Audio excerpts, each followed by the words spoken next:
Au Sénégal, le procès en appel de l'opposant et maire de Dakar, Khalifa Sall, condamné en mars à 5 ans de prison, a été reporté au 9 juillet. Ceci à l'issue d'une brève audience ce mardi.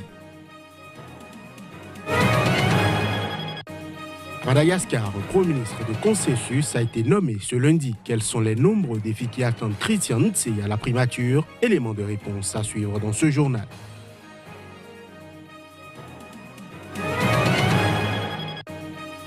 Au Niger, et après plusieurs mois d'accalmie, 3 kamikazes présumés islamistes de Boko Haram ont frappé lundi soir à nouveau à Difa, la capitale régionale du sud-est du pays. Bilan, au moins 9 morts.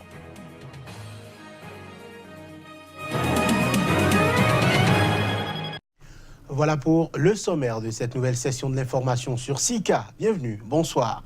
Le procès en appel de l'opposant sénégalais maire de Dakar, Khalifa Sall, condamné en mars à 5 ans de prison pour détournement de fonds publics, a été reporté au 9 juillet. Ceci à l'issue d'une brève audience mardi, à 8 mois de l'élection présidentielle. Les détails. Détenu depuis mars 2017, le maire de la capitale s'est présenté ce mardi, vêtu d'un mourou blanc et souriant dans une salle d'audience comble où il a été acclamé par ses partisans. Tant que tous ces recours devant la Cour d'appel et éventuellement la Cour suprême ne sont pas épuisés, le maire de Dakar, 62 ans, reste éligible et peut espérer défier dans les urnes le président sortant Macky Sall lors de la présidentielle de février 2019, selon des juristes. Ce mardi, ses avocats ont demandé un report de son second procès jusqu'en novembre, mais la Cour d'appel ne leur a accordé qu'un délai d'1 mois jusqu'au 9 juillet prochain. Nous avons besoin de 6 mois. Mais la Cour nous l'a refusé et on essaie de mettre la pression pour qu'en 30 jours, cette affaire soit pliée. C'est inacceptable et ce n'est pas conforme aux garanties minimales d'un procès équitable. Avec 7 de ses collaborateurs, Khalifa Sall est accusé d'un détournement présumé de 1,65 milliard de francs CFA de l'argent prélevé entre 2011 et 2015 des caisses de la ville de Dakar. Khalifa Sall a fait appel de sa condamnation le 30 mars dernier à 5 ans de prison et une amende de 5 millions de francs CFA pour escroquerie portant sur des fonds publics et faux en écriture. Les avocats demandaient de la défense, demandaient un délai de 3 mois.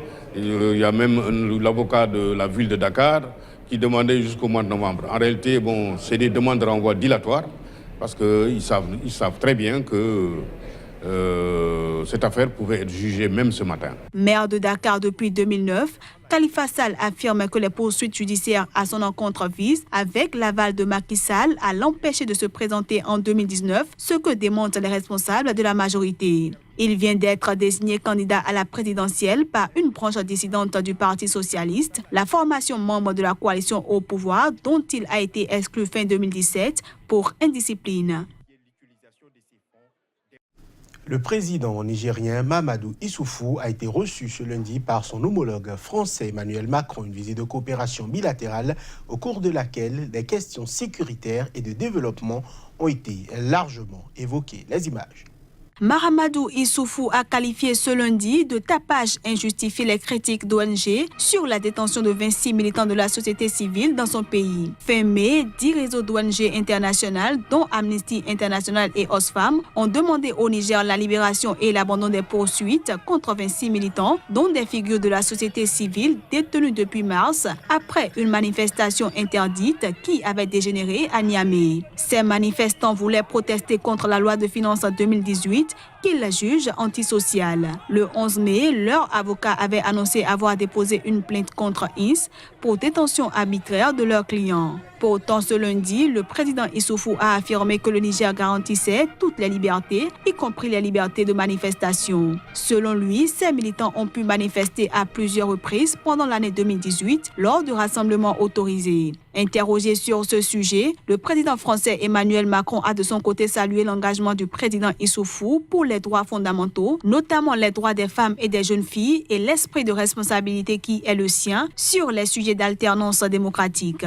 Le président nigérien s'est en outre dit être un démocrate convaincu. En 2021, je m'en vais, c'est mon dernier mandat, a-t-il martelé. Pour rappel, Mahamadou Issoufou a été réélu en 2016 pour un deuxième et dernier quinquennat. Après plusieurs mois d'accalmie, 3 kamikazes présumés islamistes de Boko Haram, selon des sources de sécurité, ont frappé lundi soir à nouveau à Difa, la capitale régionale du sud-est nigérien. Bilan, au moins 9 morts, selon un élu local. Les détails. 3 kamikazes se sont fait exploser pour le moment. Il y a 9 morts et des blessés, a déclaré sous couvert de l'anonymat un élu de la région de Difa, cible régulière d'attaques des islamistes de Boko Haram par le passé. Les kamikazes, 2 jeunes femmes et un homme, ont fait exploser leur ceinture d'explosifs en différents endroits de la ville, a expliqué l'élu, en précisant qu'une école coranique installée dans un quartier populaire de la ville avait été l'une des cibles. Les lieux des attentats sont bouclés par les forces de sécurité qui ratissent la ville afin de la sécuriser, a confié une source sécuritaire. Ces attaques surviennent alors que le président nigérien Mahamadou Issoufou a entamé lundi une tournée européenne qui l'a conduit à Paris lundi et à Bruxelles mardi. Elles interviennent après plusieurs mois d'accalmie dans la région de Difa, théâtre depuis février 2015 de nombreuses attaques du groupe islamiste Boko Haram, basé dans le nord-est du Nigeria voisin. Fin avril, Niamey avait annoncé une opération militaire régionale d'envergure dans le bassin du lac Tchad, commun au Niger, au Tchad, au Nigeria et au Cameroun, pour débarrasser la zone des résidus de Boko Haram. Cette opération devait permettre d'installer des systèmes de sécurité et de favoriser le retour de milliers de personnes ayant fui depuis 2015 les îles du lac Tchad. Pour rappel, depuis 2009, le conflit provoqué par Boko Haram a conduit au déplacement de 2,4 millions de personnes dans le nord du Nigeria, ainsi qu'au Cameroun, au Tchad et au Niger, selon le Haut Commissariat de l'ONU aux réfugiés. Mesdames et messieurs, cette édition suit son cours en Éthiopie. Le Parlement a levé ce mardi l'état d'urgence qui avait été instauré pour 6 mois, le 16 février, ce au lendemain de la démission surprise du Premier ministre Haïlé Mariam Desalegn, remplacé depuis. Réuni ce mardi matin, le Parlement éthiopien a voté en faveur de la levée de l'état d'urgence. Et ce, en raison de la stabilité relative et du calme dans le pays, notamment depuis la prise de fonction du nouveau Premier ministre Abiy Ahmed en avril dernier. Issu de l'ethnie Oromo, ce dernier a en effet multiplié les déclarations d'apaisement et de concorde. Pour mémoire, l'état d'urgence avait été instauré pour 6 mois le 16 février dernier, au lendemain de la démission surprise du Premier ministre Haïlé Mariam Desalegn. L'ancien Premier ministre avait été emporté par la crise politique, marquée par d'importantes manifestations antigouvernementales violemment réprimées. Le mouvement de protestation avait débuté fin 2015 en région Oromo, dans le sud et l'ouest, la plus importante ethnie du pays, puis s'était étendue courant 2016 à d'autres régions, dont celle des Amharas dans le nord. Et selon la Commission éthiopienne des droits de l'homme, liée au gouvernement, sa répression a fait moins de 940 morts.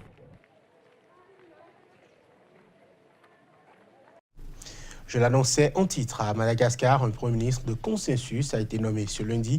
Le président de la République a nommé le haut fonctionnaire Christian Ntseyi comme nouveau chef du gouvernement, une nomination qui est intervenue quelques heures après la démission de l'ancien Premier ministre. Les défis du nouveau Premier ministre sont encore nombreux. Plus de précisions à travers cet élément.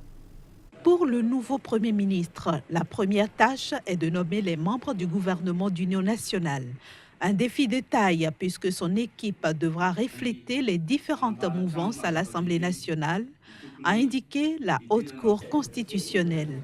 Problème, le parti présidentiel et le MAPAR revendiquent tous les deux la majorité à la Chambre basse où de nombreux députés ont changé de camp en cours de mandat. Rivo Rakotovao, président du HVM, parti au pouvoir, a déclaré que son camp voulait garder les ministères de souveraineté comme les finances, l'intérieur, la défense ou encore les affaires étrangères. Ce nouveau gouvernement aura la charge d'organiser l'élection présidentielle. Une élection qui devait se tenir en novembre, mais la Haute Cour constitutionnelle a exigé qu'elle se déroule en saison sèche, c'est-à-dire avant le mois d'octobre. Autre défi pour Christian Ntseyi, être accepté par l'opposition. C'est le chef de notre parti, Andry Rajoelina, qui l'a présenté, indique une députée du MAPA.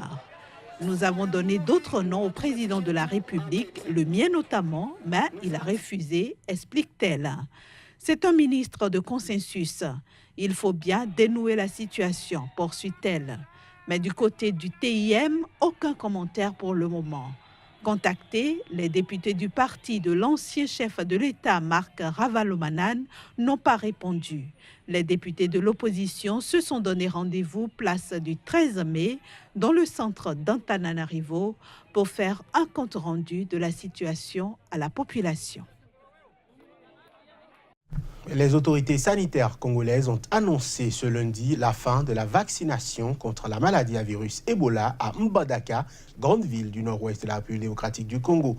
Selon des chiffres du ministère congolais de la Santé, au total, 1112 personnes ont été vaccinées, dont 567 à Mbandaka, 269 à Bikoro et 276 à Iboko.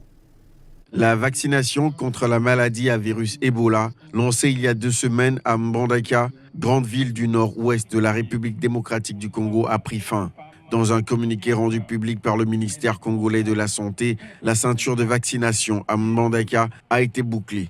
Toutes les personnes cibles pour la vaccination à Mbandaka, à savoir les professionnels de santé, les contacts des cas confirmés et les contacts des contacts, ont été vaccinés.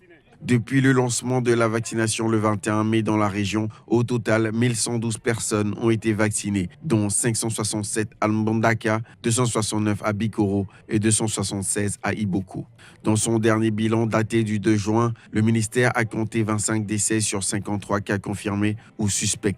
L'épidémie d'Ebola a été déclarée le 8 mai à Bikoro, à 100 km de Mbandaka et 600 km de Kinshasa, à la frontière avec le Congo-Brazzaville. C'est la 9e fois que la RDC est touchée par une épidémie d'Ebola depuis l'apparition de la maladie sur le sol congolais en 1976.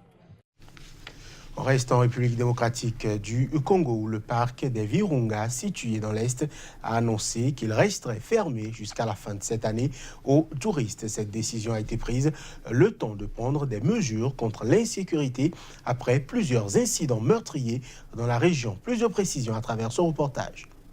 Le parc des Virunga dans l'est de la République démocratique du Congo restera fermé aux touristes jusqu'à la fin de l'année 2018. La décision a été prise par le patron du parc, le Belge Emmanuel de Merode, le temps de prendre des mesures contre l'insécurité qui règne dans la région. Dans un communiqué, le responsable du parc a estimé que des mesures bien plus robustes que dans le passé sont nécessaires pour que les Virunga soient visités en toute sécurité. Ces mesures vont nécessiter un investissement très significatif, ce qui rend, selon le communiqué, impossible cette année la réouverture du parc au tourisme. Le parc des Virunga avait annoncé sa fermeture aux touristes après la mort de Ranger et l'enlèvement de 3 personnes, dont 2 touristes britanniques, le 11 mai dernier. Ils avaient été libérés 2 jours plus tard. 2 militaires et un civil ont encore été tués le 21 mai dans une attaque d'armes armées contre un convoi dans le parc. Le 9 avril, 5 gardes et un chauffeur avaient été tués par des assaillants non identifiés. Au total, 176 personnes ont été tuées en 20 ans. À la frontière avec le Rwanda et l'Ouganda, les Virunga s'étendent sur 7800 km² dans la province du Nord Kivu, fief de plusieurs milices et groupes armés. Et ce sera tout pour ce journal. Merci de l'avoir suivi.